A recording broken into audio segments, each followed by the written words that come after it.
I'll be honest, got a little nervous on that one. Super simple, but just the angle I was at on the hill and stuff just didn't set my saw up real straight. Got a little, that's a pretty good hinge.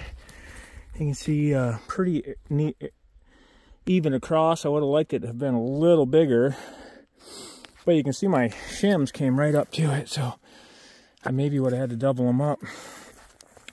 It was bowing or leaning uphill just a hair, and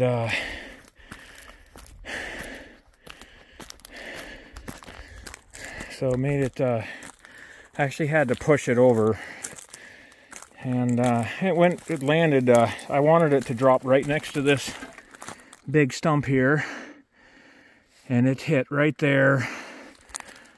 I'll tell you what, I could have put, I just pasted out, measured it by eye and pasted out, and this is almost exactly where I would have put it. So I just really took my time on it, was real cautious, because it did just make me nervous being on the hillside, but it went down just right.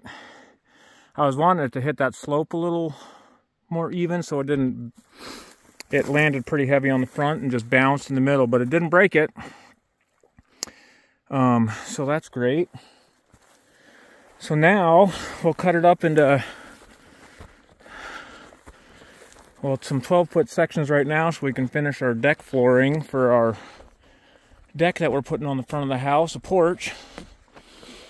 And then we can take the ATV and drag it out onto the flat surface where the van normally sits, and I think I'll mill up some lumber from that guy. It's gonna be awesome.